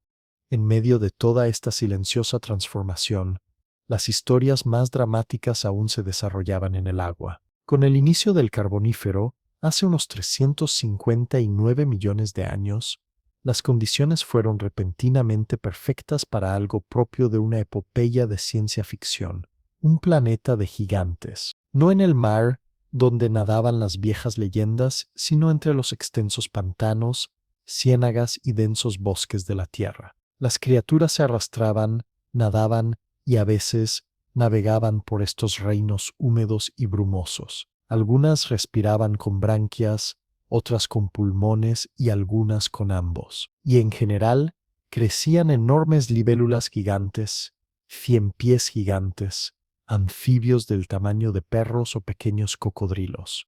Entonces, ¿por qué era todo tan grande? No fue una sola causa, sino una combinación: rica vida vegetal, clima sofocante y, lo más importante, una atmósfera rica en oxígeno. En aquel entonces, el aire probablemente contenía entre un 30% y un 35% de oxígeno, un tercio más rico que el 21% actual. El oxígeno adicional no solo agravó los incendios forestales ni aceleró la descomposición, cambió el funcionamiento de los animales, especialmente de aquellos que dependían de la respiración pasiva. Los insectos, por ejemplo, respiran a través de pequeños orificios en su exoesqueleto, y el oxígeno se difunde directamente a los tejidos corporales. Normalmente, este sistema limita su tamaño. Sin embargo, en el aire hiperoxigenado, esa barrera desapareció. Libélulas gigantes con envergaduras mayores que las de algunas aves planeaban por bosques antiguos. Su nombre, Meganura, significa literalmente de nervios grandes, y hacían honor a su nombre, planeaban, y se lanzaban en picado sobre estanques, ponían huevos en juncos y cazaban insectos más pequeños bajo sus enormes alas. Los milpiés alcanzaban longitudes superiores a los 2 metros, desplazándose pesadamente por el suelo del bosque en largas caravanas blindadas, devorando plantas blandas y en descomposición. Los milpies modernos son minúsculos en comparación. Los antiguos eran imponentes pero probablemente pacíficos, y se dedicaban a limpiar los escombros caídos. Los primeros anfibios, por su parte, se convirtieron en verdaderos monstruos. No se parecían a las ranas y salamandras actuales. En cambio, parecían cocodrilos holgazaneando de cuerpo grueso, boca ancha y extendidos. Algunos pasaban su juventud en el agua y su vida adulta en la tierra, cazando presas más pequeñas donde quiera que las encontraran. Muchos superaban los varios pies de longitud y ostentaban cráneos anchos armados con dientes afilados para emboscar a los descuidados. Aún así, estos enormes anfibios primitivos tenían limitaciones. Su piel se secaba rápidamente, por lo que se limitaban a los entornos más húmedos, pantanos, ríos y bosques húmedos. Sus huevos carecían de cáscara dura, por lo que la reproducción debía tener lugar cerca del agua. El clima y el terreno favorecían la situación, con extensos bosques de tierras bajas y ríos serpenteantes que proporcionaban inagotables zonas de reproducción. En estos paisajes antiguos, nada vivo se parecía mucho a nuestra fauna moderna. Ningún pájaro cantaba, ningún mamífero susurraba en la hierba, solo el susurro de algo enorme y acorazado abriéndose paso a través de una selva primigenia. La depredación incrementó la complejidad. Algunos anfibios desarrollaron extremidades o mandíbulas más fuertes. Otros adoptaron el camuflaje con la piel moteada para mimetizarse entre la corteza y las hojas. Pero los depredadores no fueron el único desafío. La sequía, las enfermedades y la competencia moldearon cada paso evolutivo. Las cosas cambiaron rápidamente. Con el tiempo, ciertos linajes experimentaron con la fertilización interna, pieles más duras y esqueletos más robustos, la respuesta de la evolución para sobrevivir fuera del agua. ¿El cambio más grande? La invención del óvulo amniótico, un paquete extraordinario y autónomo con membranas protectoras, capaz de mantener un embrión seguro e hidratado en tierra firme. A diferencia de las huevas de rana modernas, estos huevos podían sobrevivir fuera del agua. Con ellos, un nuevo capítulo apenas comenzaba. Este avance en la reproducción, el óvulo amniótico, abrió las puertas a un nuevo mundo para los animales terrestres. Por primera vez, las criaturas no estaban atadas al agua para poner huevos. Los primeros reptiles aparecieron silenciosamente. Eran pequeños, rápidos y no muy imponentes, parecidos a lagartos, capaces de esconder sus huevos correosos en rincones seguros y resguardados. Estos recién llegados buscaban alimento entre la hojarasca, cazando insectos, y al principio parecían simplemente una pequeña criatura entre la maleza. Pero sus cuerpos les dieron nuevas libertades. Ya no estaban atados a pantanos ni arroyos. Podían recorrer más distancias, trepar a lugares más secos y mantenerse activos durante mucho más tiempo. De vuelta en el agua, los peces siguieron evolucionando en sus propias y salvajes direcciones. Algunos se blindaron con gruesos escudos óseos, otros desarrollaron enormes mandíbulas para triturar caparazones, mientras que los primeros tiburones y sus parientes comenzaron a conquistar ríos y mares costeros. Aún así, la tierra era donde se estaba produciendo la verdadera revolución. En la brecha apareció un nuevo contendiente, los primeros reptiles. No impresionaban a primera vista, eran pequeños, cautelosos y cubiertos de escamas, pero su capacidad para sobrevivir lejos del agua lo cambió todo. Podían explorar nuevos terrenos y aprovechar oportunidades que ningún anfibio podía alcanzar. Les llevaría tiempo alcanzar el verdadero dominio, pero con los bosques como su vivero, el resto del territorio estaba completamente abierto. La historia de la Tierra está marcada por oleadas de desastres. 5 grandes extinciones lo cambiaron todo, arrasando con la vida antigua y dejando espacio para la nueva. La más emblemática extinguió a los dinosaurios, pero la más devastadora llegó mucho antes, cerca del final del período pérmico, hace unos 252 millones de años. Para entonces, los continentes se habían fusionado en un único supercontinente llamado Pangea, una vasta y extensa masa terrestre que se extendía casi de polo a polo, con enormes interiores secos y extremos estacionales rigurosos. Los océanos bordeaban los límites. El corazón de Pangea era a menudo un desierto abrasador. Aún así, los reptiles prosperaron. Un nuevo grupo, los sinápsidos, un pariente lejano de los mamíferos, dominó la Tierra. Las plantas siguieron evolucionando, y las primeras gimnospermas, portadoras de semillas, comenzaron a superar a las antiguas plantas productoras de esporas. Los anfibios aún se mantuvieron en los lugares más húmedos, y los océanos rebosaban de corales, braquiópodos, ammonoides y peces. ¿Qué lo desencadenó? No fue un solo asteroide, sino una reacción en cadena de eventos de pesadilla. En las profundidades de lo que hoy es Siberia, titánicas erupciones volcánicas rasgaron la corteza, no solo en breves explosiones, sino en enormes flujos de lava que se derramaron durante cientos de miles de años. Las trampas siberianas es un paisaje que cubre millones de kilómetros cuadrados de roca volcánica endurecida, nacieron de estas implacables erupciones. Pero la lava fue solo una parte del desastre. A medida que los océanos se calentaban, perdían oxígeno. Vastas áreas se convirtieron en zonas anóxicas mortales donde solo bacterias complejas podían sobrevivir. Los arrecifes de coral se desmoronaron. Los mariscos y otros animales marinos desaparecieron en oleadas. Algunas especies intentaron huir. Muchas no tenían a dónde ir. Además, el metano liberado por el derretimiento del permafrost o el desplazamiento del lecho marino se vertía a la atmósfera, acelerando aún más el calentamiento. El metano es mucho más mortal que el CO2 como gas de efecto invernadero, y su liberación repentina solo empeoró las condiciones. En tierra, las plantas sufrieron la lluvia ácida, el calor implacable y los cambios en las precipitaciones. Los incendios forestales se volvieron comunes, los bosques se ralearon o desaparecieron, y los animales que dependían de la abundante vegetación murieron de hambre. Con el colapso de las plantas, el resto de la red trófica, herbívoros, primero carnívoros, siguió rápidamente su ejemplo. Los insectos, generalmente sobrevivientes, también sufrieron pérdidas catastróficas. Es la única extinción masiva conocida que ha reducido drásticamente la diversidad de insectos. Esta extinción no se produjo en un solo año o década, sino que en términos geológicos fue repentina. Una capa de sedimento muestra vida próspera. La siguiente está casi vacía, con solo un puñado de supervivientes y un mundo desolado. La recuperación fue extremadamente lenta. Los fósiles posteriores a la extinción del Pérmico muestran una larga pausa en la biodiversidad, con cadenas tróficas simples y cortas y poblaciones pequeñas. La complejidad tardó millones de años en recuperarse.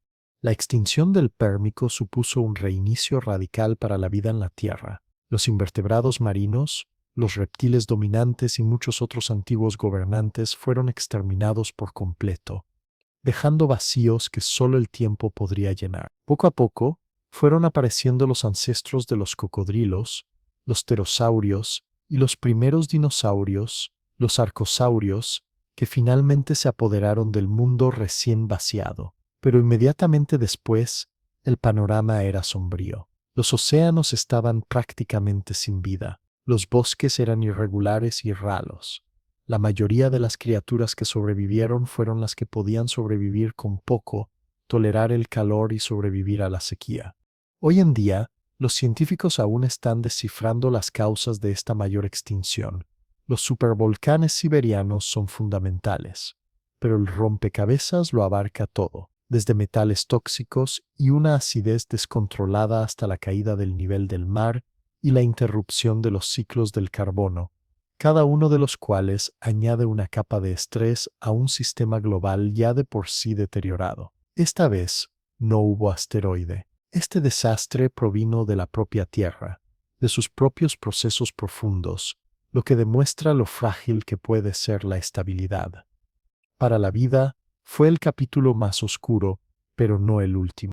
Algunas especies perduraron, evolucionaron para sobrevivir al calor extremo, las sequías frecuentes y los climas impredecibles. En los extraños y desolados paisajes que siguieron, la vida encontró nuevas formas de adaptarse. El período Triásico, más cálido, más seco y lleno de sorpresas, sentó las bases para una nueva ola de experimentos evolutivos. Los generalistas y los supervivientes comenzaron a expandirse, remodelar y llenar los nuevos espacios del mundo. Algunos de estos supervivientes transformarían el mundo, Se erguían sobre dos patas, estiraban el cuello, les crecían cuernos o plumas y con el tiempo se convertían en algunos de los animales más célebres que jamás hayan pisado la tierra. Pero ese capítulo se abriría en un mundo inquietantemente silencioso.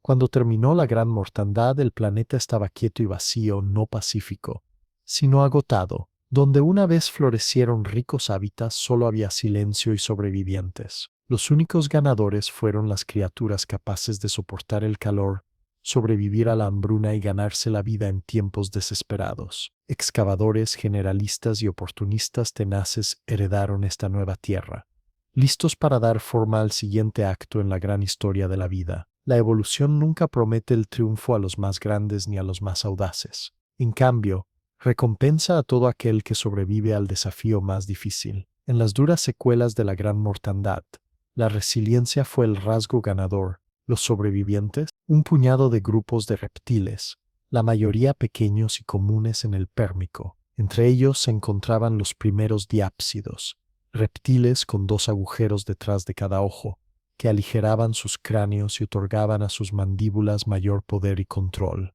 Estos no eran los gobernantes del mundo triásico, al menos no todavía, pero estaban perfectamente posicionados para aprovechar lo que vendría después. La nueva Tierra era seca, abrasadora e inestable. El supercontinente Pangea aún mantenía unida casi toda la tierra del mundo, creando interiores infinitos con temperaturas extremas. Las lluvias eran esporádicas e impredecibles. Los hábitats estaban fragmentados y la vegetación se recuperaba lentamente. Pero lo que esta tierra extrema carecía de comodidad, lo ofrecía en potencial, espacio y mucho. Los reptiles, con piel escamosa impermeable y huevos de cáscara dura, tenían una gran ventaja. A diferencia de los anfibios, no necesitaban estanques ni arroyos para reproducirse. Podían adentrarse en tierras altas secas, valles áridos y llanuras áridas, lugares que las ranas y las salamandras simplemente no podían seguir. Algunos aprovecharon la oportunidad para crecer más, otros crecieron más rápido, cada uno llenando los vacíos que dejó la extinción masiva. Con el tiempo, estos reptiles adaptables se dividieron en dos ramas principales: los lepidosaurios, que darían origen a lagartos y serpientes, y los arcosaurios, un grupo a punto de reescribir las reglas de la vida. Los arcosaurios también se dividieron, una línea se dirigió hacia los cocodrilos y sus parientes, la otra se convertiría en los primeros dinosaurios. Nadie los habría identificado como futuros titanes. Los primeros arcosaurios eran delgados, bastante pequeños, diseñados para la velocidad y la agilidad, cazaban principalmente a cuatro patas, pero algunos ya experimentaban con la carrera erguida. Sus caderas y tobillos apuntaban hacia futuras innovaciones optimizadas para un movimiento rápido y flexible. Mientras la vida terrestre aún era un proceso de recuperación fragmentado, estos arcosaurios se convirtieron en los cazadores predilectos durante gran parte de la era, capturando insectos, persiguiendo pequeños reptiles y destacando como exitosos depredadores de nivel medio, mientras otros supervivientes poblaban el ecosistema. Los sinápsidos, ancestros de los mamíferos, también persistían, pero su dominio se desvanecía rápidamente. Los arcosaurios, mientras tanto, seguían experimentando con la forma de sus cuerpos, desarrollando nuevas características y explorando todas las estrategias posibles. El período Triásico vio a los reptiles expandirse no solo a la tierra, sino también al aire y al mar. Algunos se convirtieron en ágiles planeadores, saltando de árbol en árbol con alas palmeadas de piel. Otros se sumergieron en aguas poco profundas costeras, transformando gradualmente sus patas en aletas, transformándose en los ictiosaurios y plesiosaurios que un día dominarían los océanos. Aún así, la mayor transformación se produjo en tierra. Los dinosaurios no empezaron siendo grandes. Cuando aparecieron, eran solo una pequeña criatura bípeda en un mundo aún dominado por rivales corpulentos y más consolidados. Pero contaban con una ventaja clave: sus patas corrían rectas bajo el cuerpo, no se extendían hacia los lados como las de un lagarto. Esto se traducía en un movimiento eficiente, carreras más largas y rápidas, posturas más estables y menos desperdicio de energía. Algunos paleontólogos también creen que tenían una ventaja: pulmones mejorados, quizás incluso un sistema respiratorio primitivo, similar al de las aves, que les proporcionaba una resistencia de la que carecían sus rivales. Es posible que sus tasas metabólicas también fueran más altas, no eran completamente de sangre caliente, pero tampoco lentos. Este conjunto de sutiles mejoras, flexibilidad, resistencia, agilidad, se convirtió en la base de todo lo que llegarían a ser. Con el mundo aún en constante cambio, los dinosaurios comenzaron a expandirse lentamente a finales del Triásico. Algunos se mantuvieron pequeños y rápidos, prosperando como ágiles depredadores y omnívoros. Otros comenzaron su viaje hacia un mayor tamaño, extremidades más robustas, mandíbulas más fuertes y dietas más especializadas, herbívoros y carnívoros compitiendo por igual para recuperar su lugar en la red trófica. Pero la competencia nunca cesó. Aún quedaban sinápsidos, ancestros de los mamíferos, rechonchos, nocturnos y de cabeza ancha. Durante un tiempo mantuvieron roles importantes, pero el panorama estaba cambiando rápidamente. Otra extinción llegó al final del Triásico, no tan brutal como la primera, pero lo suficientemente severa como para eliminar a muchos de los grandes anfibios y reptiles similares a mamíferos que quedaban. Esto restableció el panorama ecológico. Con sus rivales fuera del camino, los dinosaurios heredaron pacíficamente la Tierra. Su ascenso no fue estruendoso ni inmediato. Durante millones de años, fueron más pequeños que un perro grande, ligeros de pies, mimetizándose con un entorno salvaje de coníferas, cícadas y gingos. No había hierba ni flores, solo bosques abiertos y tierra desnuda, todo gobernado por un único continente masivo con un calor abrasador, monzones salvajes y sequías severas. En este mundo, los primeros dinosaurios verdaderos, descendientes de arcosaurios rápidos y ágiles, probablemente nacidos en lo que hoy es Sudamérica, comenzaron a adaptarse y expandirse. Su eficiencia fue su secreto. A diferencia de los lagartos, sus caderas sostenían las piernas directamente debajo de sus cuerpos, lo que les daba resistencia y alcance. Sus fuertes extremidades traseras, colas largas y postura erguida los hicieron hechos para correr, cubriendo terreno abierto como ningún reptil lo había hecho antes. Además, es posible que los dinosaurios respiraran con un sistema de flujo unidireccional en los pulmones, similar al de las aves modernas, renovando el aire fresco con cada respiración y convirtiendo sus cuerpos en motores eficientes en oxígeno. Esto les habría proporcionado una resistencia increíble, útil en un clima cálido y riguroso. No eran exactamente de sangre caliente ni de sangre fría, sino algo intermedio excepcionalmente preparados para su época.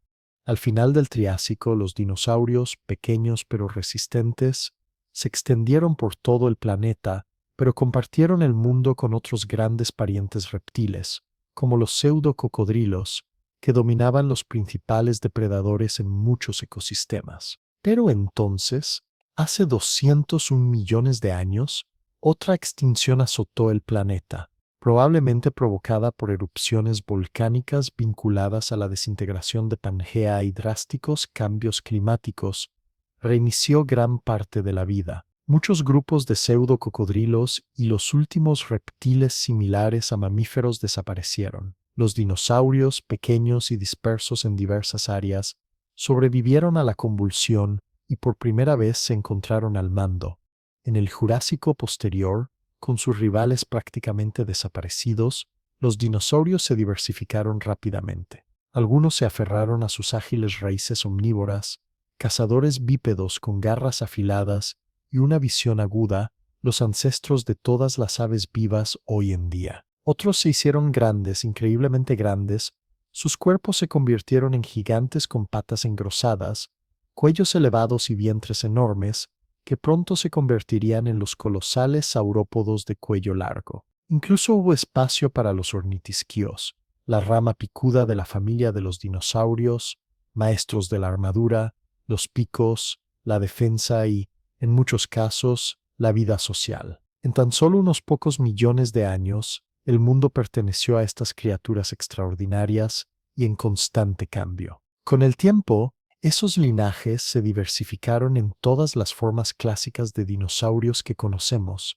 Estegosaurios con sus placas acorazadas y colas puntiagudas, anquilosaurios protegidos por armaduras óseas, gigantes con cuernos como los ceratopsios y hadrosaurios con pico de pato. Pero en sus inicios, estos grupos apenas comenzaban a experimentar un esbozo antes de completar los detalles. A mediados del Jurásico, los dinosaurios no solo sobrevivían, tomaban el control.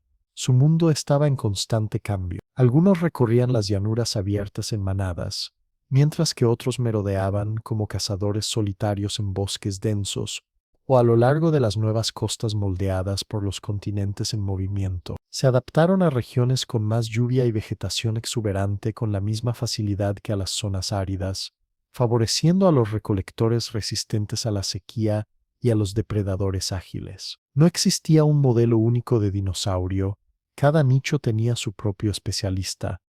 Mientras los dinosaurios se afianzaban en la tierra, reptiles marinos no emparentados se adueñaban de los mares. Los estilizados ictiosaurios surcaban el agua, con sus formas convergiendo misteriosamente en delfines. Los plesiosaurios, con sus cuellos serpenteantes y extremidades en forma de remos, dominaban las plataformas costeras. Sin embargo, en tierra firme, los dinosaurios eran los protagonistas.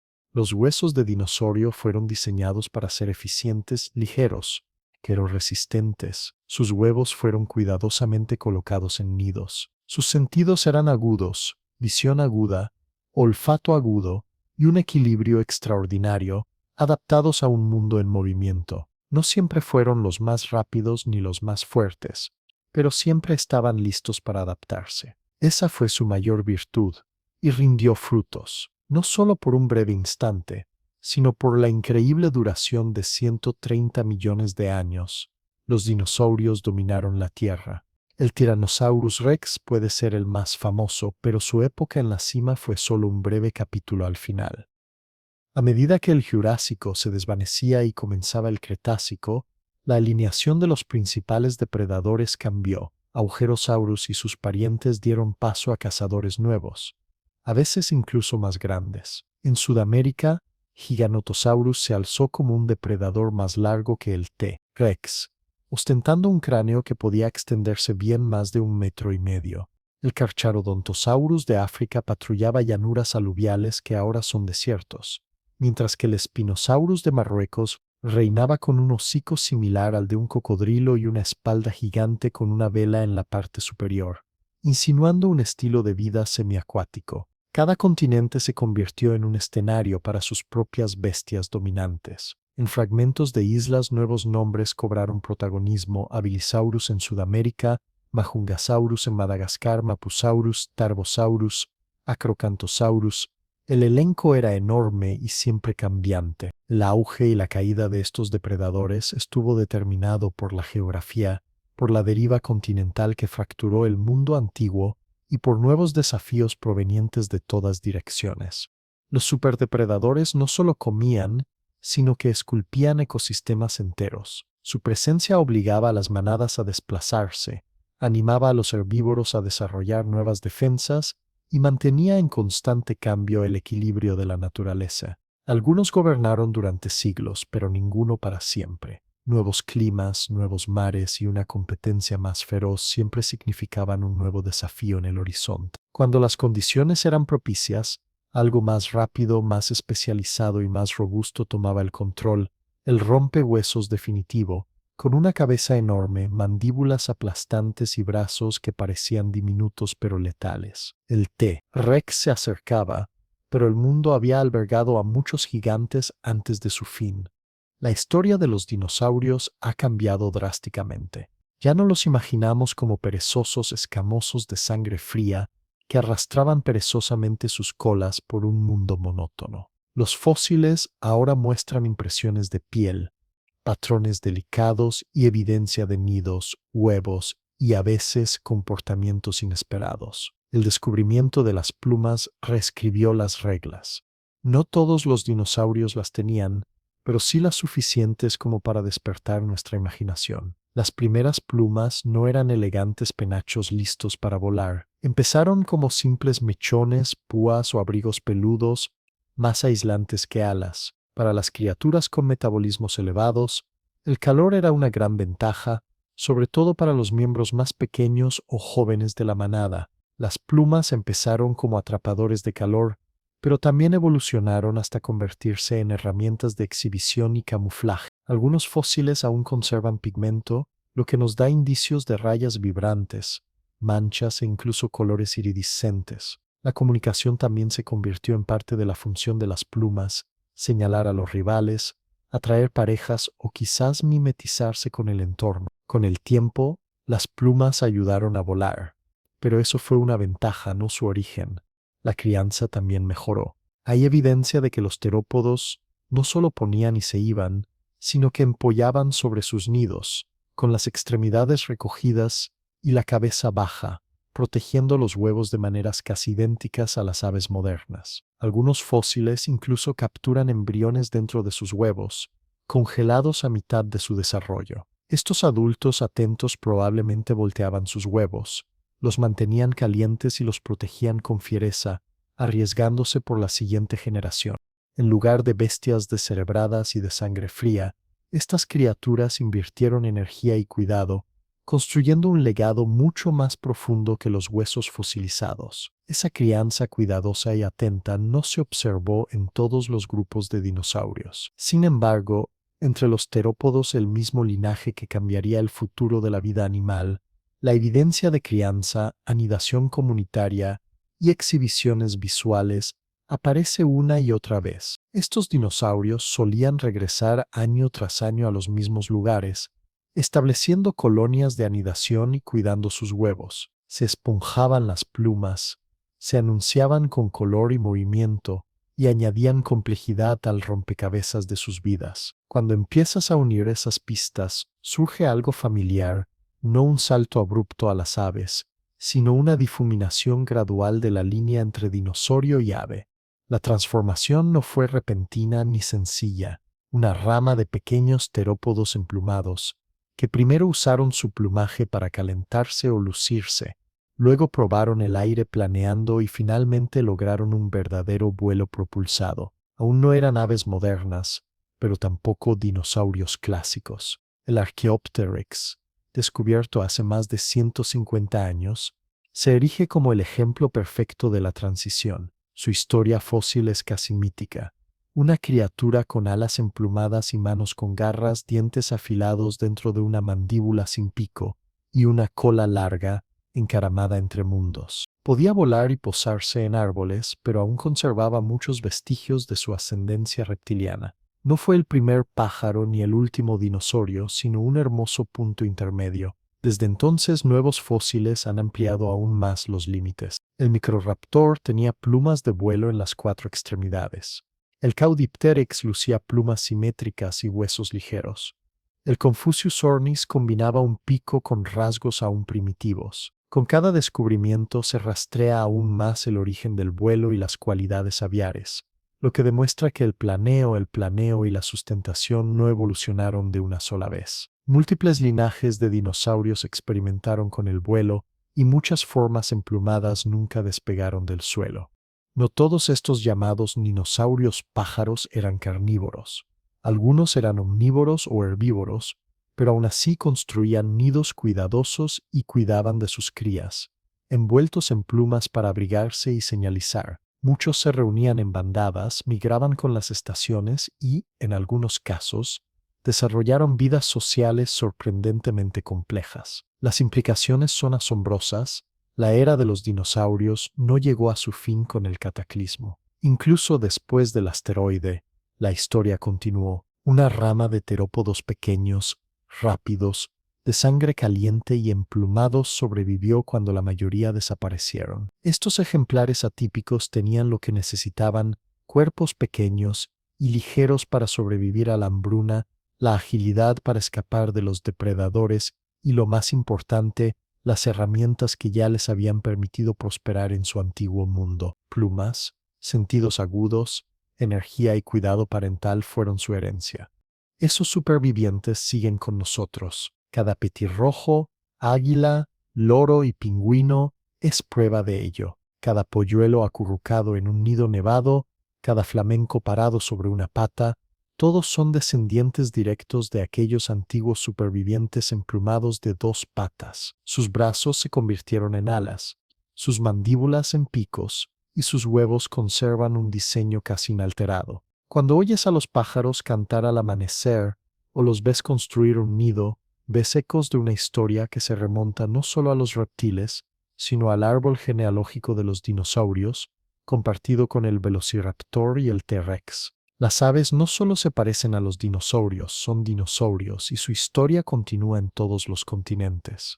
Mientras los dinosaurios se pavoneaban, luchaban y dejaban su huella sobre la tierra, una historia diferente se desarrollaba en las sombras. Durante más de 150 millones de años, los mamíferos vivieron en un segundo plano, a veces presas, en su mayoría pequeñas, casi siempre invisibles. Los dinosaurios tronaban por las llanuras, llenaban el aire de rugidos y colores, reclamaban pantanos y bosques por igual. Los mamíferos se forjaron una vida más tranquila. Sus antepasados, los sinápsidos, se separaron por primera vez del árbol genealógico compartido de los reptiles en la era pérmica y durante mucho tiempo gobernaron la Tierra. Después de la dura extinción masiva al final del Pérmico, la mayoría de los sinápsidos desaparecieron, pero un puñado persistió. Estos sobrevivientes dieron lugar a los sinodontos, pequeños, ágiles y cada vez más extraños. Los huesos de sus mandíbulas comenzaron a encogerse y deslizarse hacia adentro,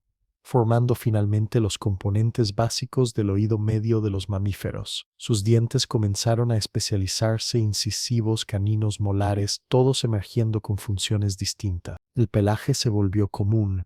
La sangre caliente se coló, todavía incompleta, pero mostrando una nueva manera de vivir.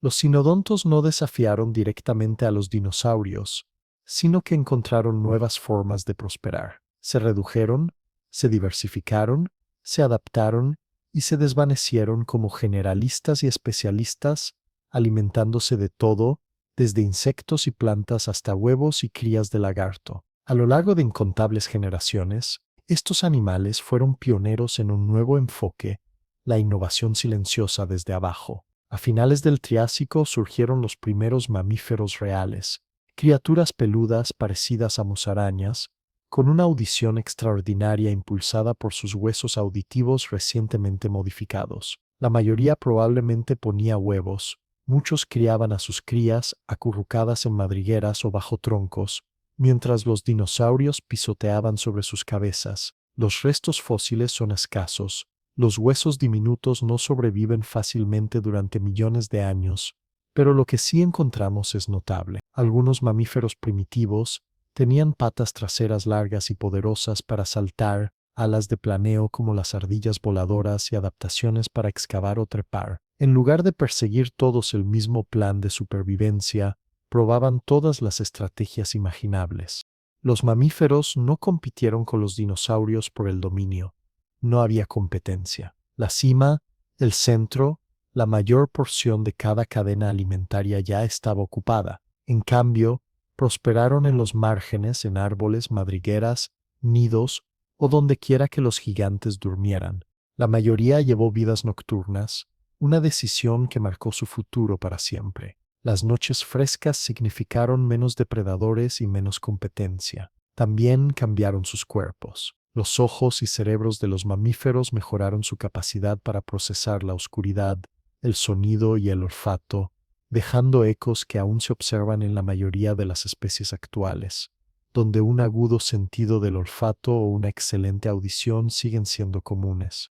Durante millones de años, los mamíferos se mantuvieron pequeños y solo unos pocos linajes alcanzaron el tamaño de un perro o un tejón. Aún así, no se estancaron. Las placentas evolucionaron. Muchos mamíferos dieron a luz de forma independiente, no solo los monotremas poniendo huevos, sino también formas avanzadas que llevaban crías en su interior. La reproducción se convirtió en un nuevo juego, menos crías, más cuidados, más aprendizaje por cría. Sus dientes se afilaron, sus garras se volvieron más precisas, sus cerebros se expandieron y sus comportamientos se volvieron más complejos.